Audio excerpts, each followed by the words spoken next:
All is movies different genre is it a hit conscious டிசிஷனாக கேட்டிருக்காங்க. ஆமாம், கொஞ்சம் கான்ஷியஸாக தான் அதில் இருந்தான்னு நினைக்கிறேன். ஏன்னா எத்தனையோ படம், இப்போ ஒரு வெள்ளிக்கிழமை 2 படம் 3 படம் வரும். நம்ம எல்லா படங்களும் நம்மளே நிறையா பார்க்குறோம். ஐடியாஸ் ஒன்று எதாவது டிஃப்ரெண்ட்டாக இருக்கணும், இல்லை நம்ம ஏன் இந்த படத்துக்கு போகணும் அப்படிங்கிறதுக்கு ஆடியன்ஸ்க்கு ஒரு சின்ன இது இருக்கணும் இல்லையா? அப்படி இருக்கும்போது கதையில் ஏதாவது ஒரு சின்ன ஒரு வித்தியாசமாகவோ, இல்லை ஒவ்வொன்றும் டிஃப்ரெண்ட் ஜானரில் இருந்துச்சுன்னா மேபி பார்க்குறவங்களுக்கு அது தானே புதுசாக இருக்கும். ஏன்னா இந்த வேலையை பொறுத்த வரைக்கும் நம்மளுக்கு பிடிச்சதை தாண்டி மற்றவங்களுக்கு பிடிக்கணும். ஸோ எவ்வளோக்கு எவ்வளோ வித்தியாசமாக இருக்கோ அவ்வளோக்குள்ள நம்மளோட நம்மளோட மார்ஜின் அந்த மாதிரி இருக்க போகுது. அவ்வளோதான் அது. எனக்கு ஒரு கொஸ்டின் இருக்கு ப்ரோ. அந்த மாதிரி ஏன் உங்க படத்துல எல்லாமே டைட்டில் வந்து இங்கிலீஷ்லயே இருக்குது? பிளான் பண்ணி பண்றதில்ல, அமையுது அந்த மாதிரி.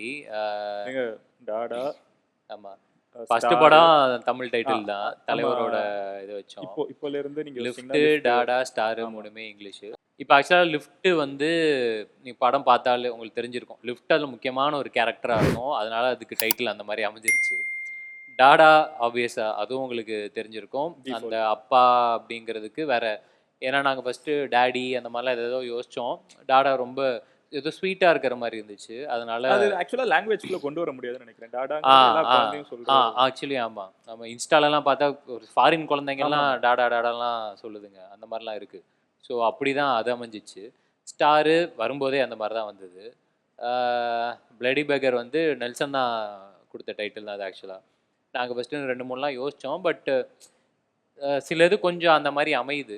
ப்ளஸ் இன்னொன்று நம்ம ஓடிடியும் வரதால அந்த மாதிரி டைட்டில்ஸில் இருந்தா அது கேட்டேன். Because it also seems to be a good business decision. Exactly இருக்குது கேட்கறப்போ. அந்த மாதிரி இதுக்கும் நம்மளுக்கு கொஞ்சம் இந்த ஸ்டேஜில் இருந்தால், இனிஷியல் ஸ்டேஜாக இருந்தாலுமே அங்கே ஒரு பெட்டர் புஷ் இருக்கும் அப்படிங்கிற ஒரு காரணத்தால். மெயினாக கதைக்கு அது கரெக்டாக இருக்குது. அதே டைட்டில் எல்லாமே கதைக்கு சூப்பராக இருக்கு. அதுதான், வேறு மற்றபடி இதுதான் பண்ணணும் அப்படிங்கிறது இல்லை. மேபி இதுக்கப்புறம் வரதில் கொஞ்சம் வரவங்க தமிழ்லேயே சூப்பராக யோசிச்சு எடுத்துகிட்டு வந்தாங்கன்னா சந்தோஷம் தான். நல்லபடியாக அதையும் வச்சுக்கலாம். யா.